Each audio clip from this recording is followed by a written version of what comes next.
Special report में आज बात बुंदेलखंड के किसान परिवारों की जो घास का जूस पीकर जी रहे हैं। जी हां, सूखे की वजह से उत्तर प्रदेश के हिस्से वाले बुंदेलखंड में 326 किसान खुदकुशी कर चुके हैं अब तक, और जो बचे हैं वो घास का जूस पीकर किसी तरीके से जिंदगी जी रहे हैं।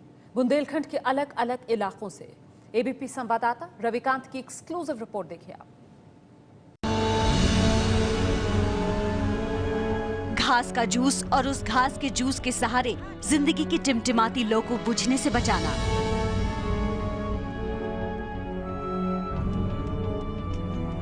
बदहाली की ये कहानी उसी बुंदेलखंड की है जो किसी जमाने में अपनी शान और शौकत के लिए मशहूर था।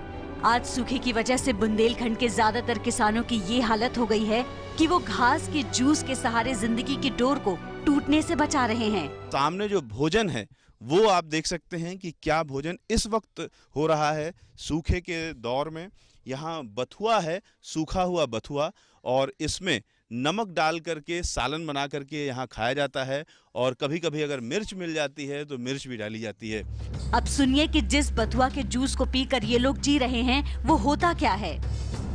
बथुआ एक तरह की जंगली घास होती है जो खेतों में अपने आप उगाती है। सामान्य हालत में बथुआ दूसरी फसलों जैसे गेहूं, सरसों, मसूर आदि की फसल को नुकसान पहुंचाता है, लिहाजा किसान बथुआ को उखाड़कर फेंक देते हैं। लेकिन बुंदेलखंड की सूखी धरती में गेहूं, सरसों जैसी फसलों का दर्शन दुर्लभ है, लिहाजा जिस बथुआ को लोग कोसते हुए उखाड़ते थे उसी बथुआ को अभी लोग बड़े प्यार से घर लाते हैं और उसका जूस पीकर अपनी जिंदगी की डोर को टूटने से बचा रहे हैं।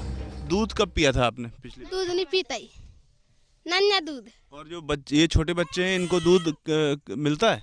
नहीं मिला था। कब पिछली बार ये छोटे बच्चे ने दूध पिया था? कोनो किना से मांग के ले आता ही। बुंदेलखंड की इन तस्वीरों को देखने के बाद 21वीं शताब्दी में विकास की बड़ी बड़ी बातें बेमानी लग रही हैं। इन बच्चों के हाथ में पकड़ी रोटी को देखिए। सूखी रोटी, दाल, सब्जी या दूध की बात करना इनकी गरीबी का मजाक उड़ाना होगा।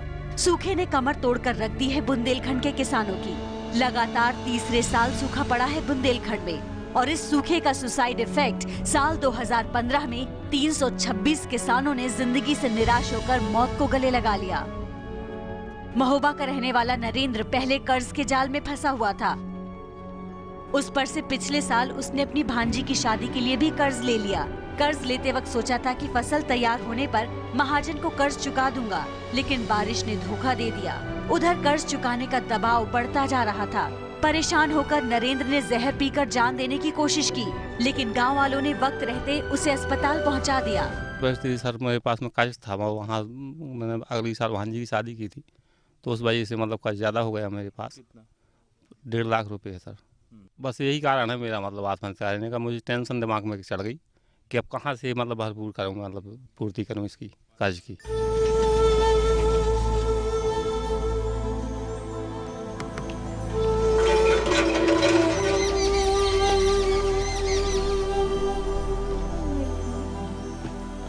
बुंदेलखंड में जिंदगी की जंग जारी है। जिस जमीन ने पैदा करके अब तक पाला पोसा, वो जमीन बारिश की बेरुखी की वजह से अब अपने बच्चों का पेट नहीं भर पा रही है। लाचार होकर लोग रोजी रोटी की उम्मीद में बड़े शहरों की तरफ जा रहे हैं।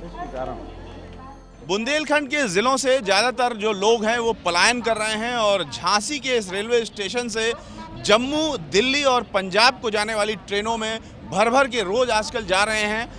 अपना घर परिवार छोड़कर बाहर जाना आसान नहीं होता, लेकिन किसान करे तो क्या करे।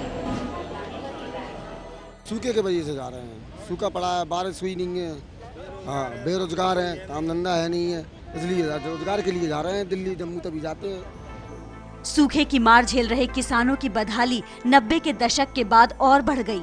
दरअसल 1990 तक बुंदेलखंड में 300 से ज्यादा छोटी बड़ी नदियां थी, लेकिन आज केवल 60-65 नदियां बची हैं, और उनमें भी पानी ना के बराबर। वजह अवैध खनन और जंगलों की कटाई। इसके अलावा चंदेल शासकों के समय बनवाए हुए तालाब और बावड़ी किसानों की प्यास बुझाने का काम करते थे, वो भी बारिश की कमी की वजह से सूख चुके हैं। इस समय हम महोबा के सिजहरी गांव में महोबा के सबसे बड़े तालाब में खड़े हैं, जो कि अब खेत में बदल चुका है। 100 एकड़ का तालाब है जो 2 साल पहले तक पानी से भरा हुआ था, लेकिन सूखे की चपेट में आकर के ये तेजी से सूखना शुरू हुआ और अब पूरी तरीके से सूख चुका है। पानी की समस्या बुंदेलखंड के किसान परिवारों की बदहाली की सबसे बड़ी वजह है और इस बदहाली का सबसे बुरा असर लड़कियों की पढ़ाई पर पड़ रहा है। किसान मजबूरी में लड़कियों को स्कूल से निकाल रहे हैं और जल्दी से जल्दी उनके हाथ पीले कर देना चाहते हैं। ऐसे में जिंदगी में कुछ और करने की चाह लिए हुए लड़कियां अपनी किस्मत को कोस रही हैं। पढ़ाई चाह रहे हैं, पढ़ पाए नहीं रहे। पापा क्या कह रहे हैं? रुपया नहीं है बेटा, ना पढ़ो। शादी होना है। कब होनी है? मार्च में। तो आप चाहती हैं शादी करना कि नहीं? नहीं, मैं पढ़ना चाहता हूँ। बुंदेलखंड में बेटियों को भविष्य की चिंता सता रही है। बच्चों को सूखी रोटी के सहारे जिंदगी गुजारनी पड़ रही है। माँ बाप पथराई आंखों से सब कुछ देख रहे हैं, लेकिन एक तरफ सरकार और प्रशासन की बेरुखी, दूसरी तरफ सूखे की मार। ऐसे में बुंदेलखंड के लोगों के लिए जीवन रक्षक जूस बनकर सामने आया है बथुआ, वही जंगली साग जिसका जूस पीकर लोग जिंदगी की कुछ और दौड़ अन्य थामे दिखा हुए रही हैं। हैं जो इस समय यहाँ खाया जा रहा है।